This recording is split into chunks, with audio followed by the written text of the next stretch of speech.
Sebelum ceritanya dimulai, apabila pembawaan Mimin kurang cepat atau lambat, bisa menambahkan kecepatannya. Oh iya, yang mau bantu beliin Mimin kopi biar lebih semangat lagi bahas komiknya, juga kalau mau beri Mimin THR, bisa mendonasikan sedikit uang jajannya lewat link Saweria. Linknya udah ada di deskripsi. Oke, nggak usah lama-lama lagi, kita langsung masuk saja ke ceritanya.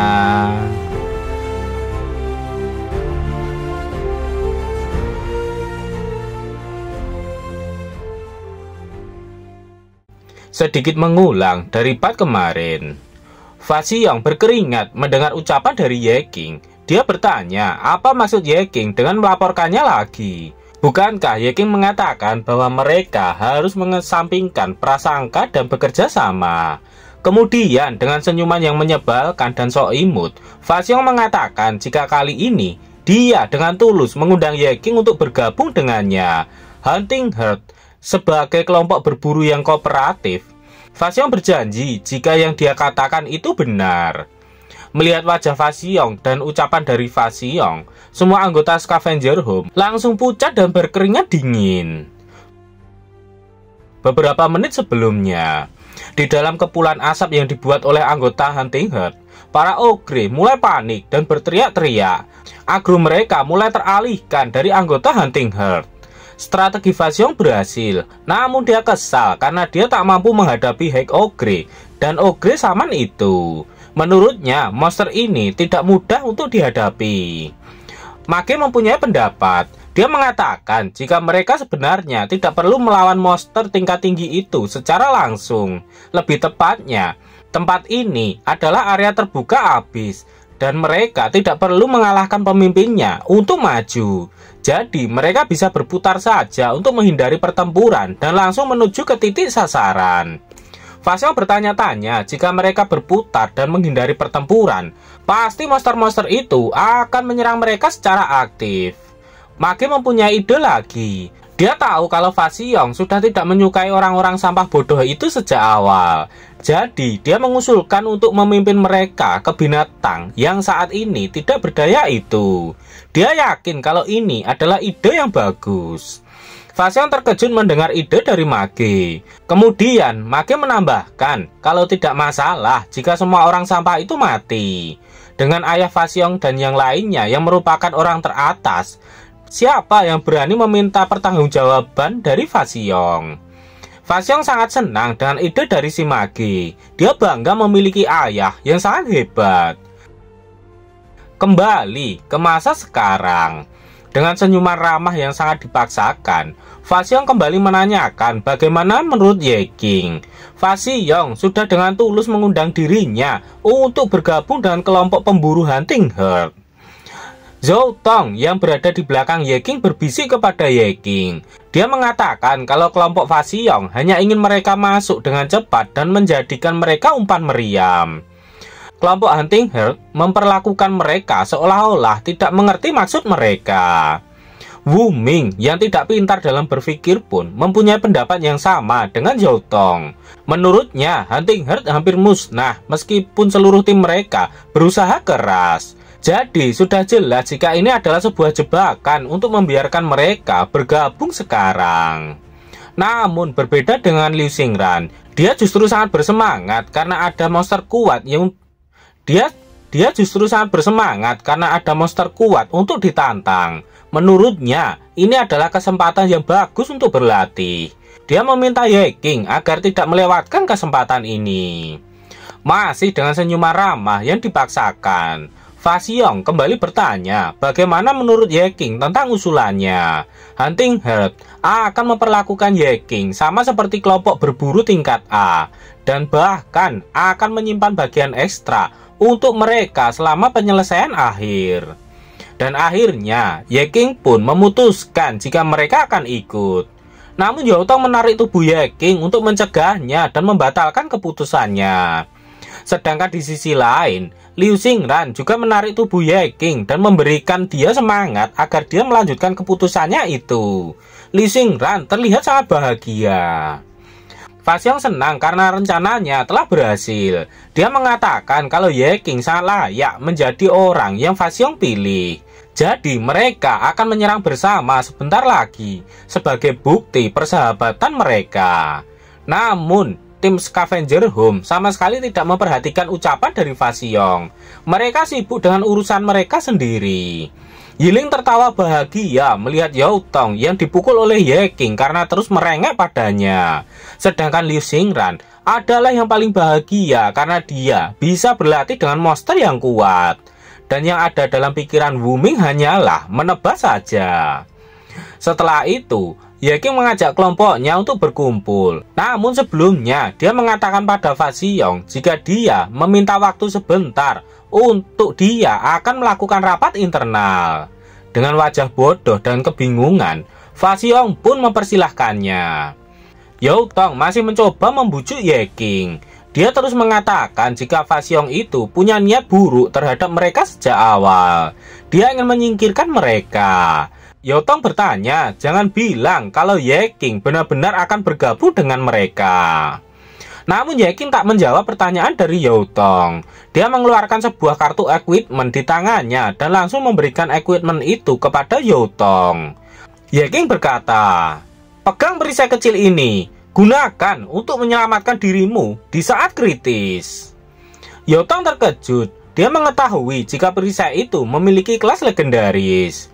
Yiling pun juga kagum melihat perisai itu, sebab ini pertama kalinya dia melihat equipment dengan kelas legendaris. Yiling mencoba mengambil perisai itu. Dia ingin meminjam dan memainkan perisai itu.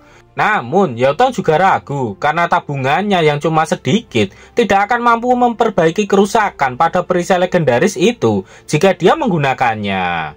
Namun dengan santainya, Ye King menanyakan apa gunanya memperbaiki benda seperti itu. Jika rusak, benda itu tinggal dibuang saja dan Ye King akan memberikan yang baru kepada Yautong.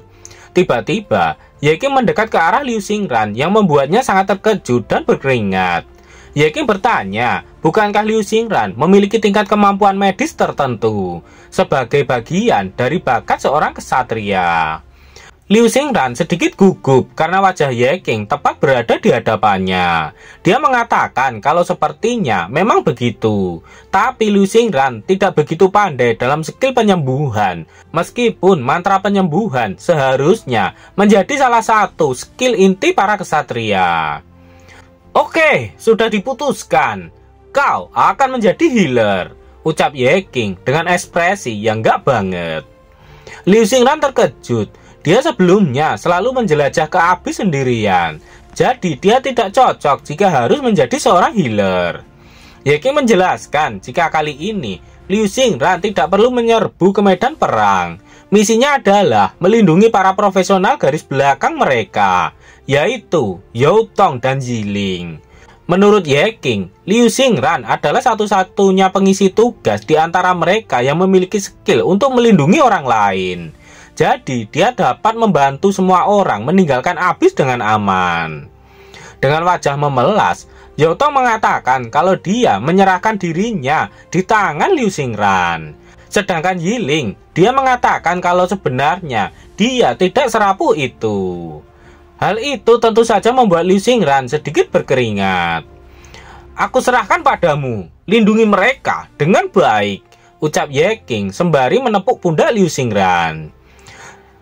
Baiklah, biarkan aku mencari kemana fitur penyembuhan itu pergi, ucap Liu Xingran sembari menghela nafasnya.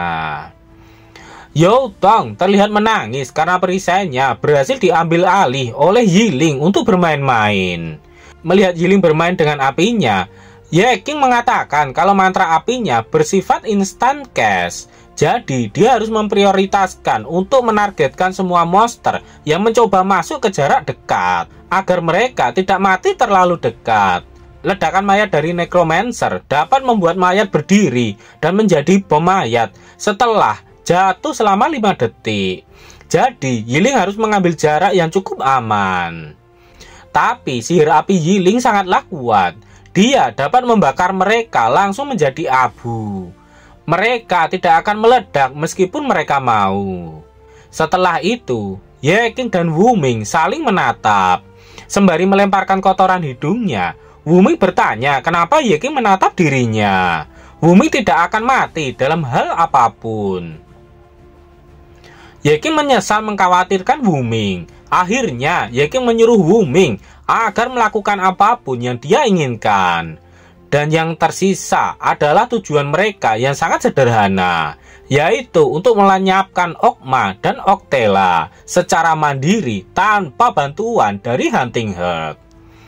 Setelah Ye King selesai dengan timnya, Fa Xiong dengan bangganya mengatakan kalau mereka, tim Hunting Herd, akan bertugas di baris belakang, sedangkan Scavenger Home hanya perlu menarik perhatian dari Hek Ogre.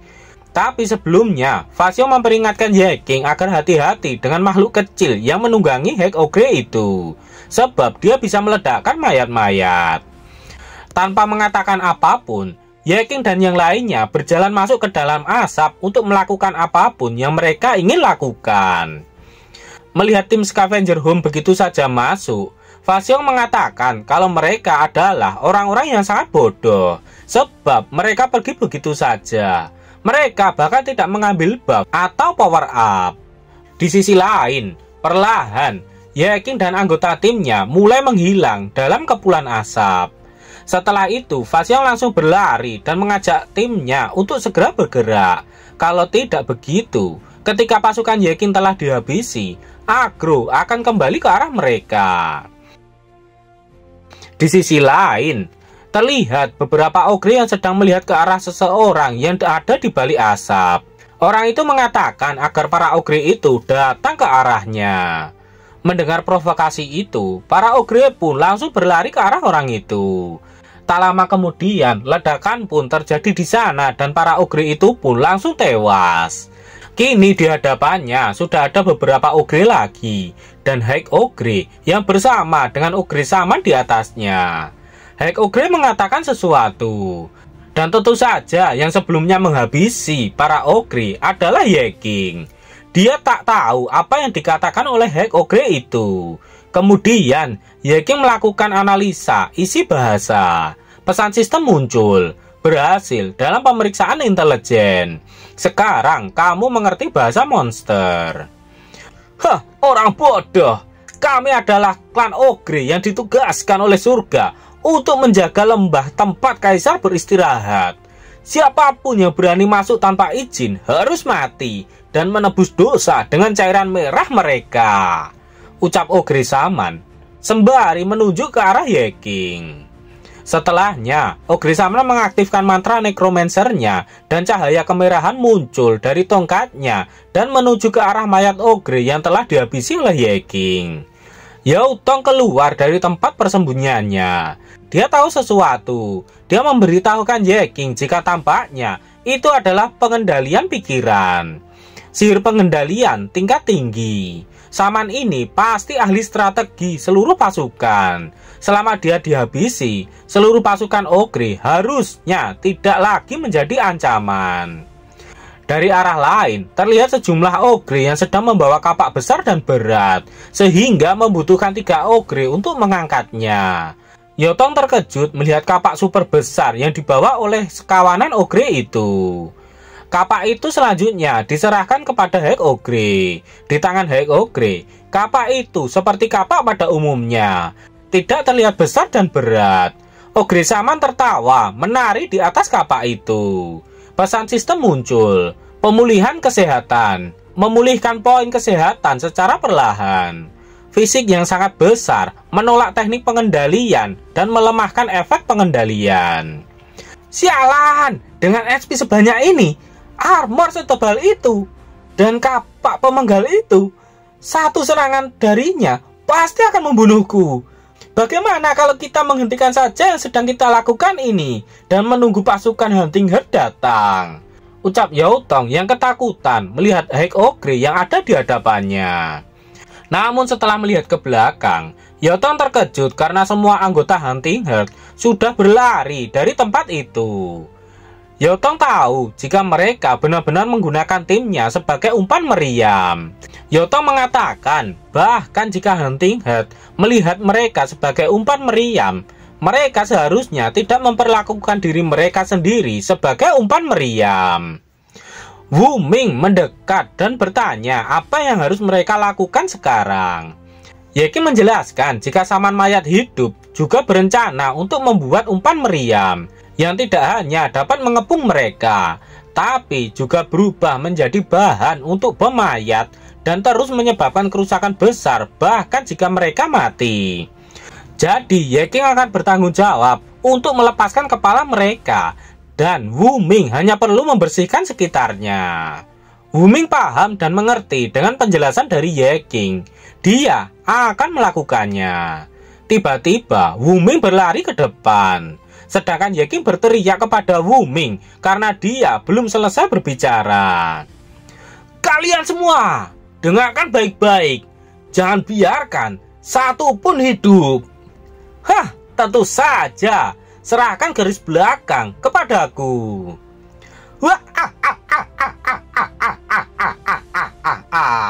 Aku akan membakar mereka semua menjadi abu. Aku akan mencoba yang terbaik. Bagaimanakah pertarungan Ye King melawan High Ogre? Nantikan kelanjutannya di part berikutnya.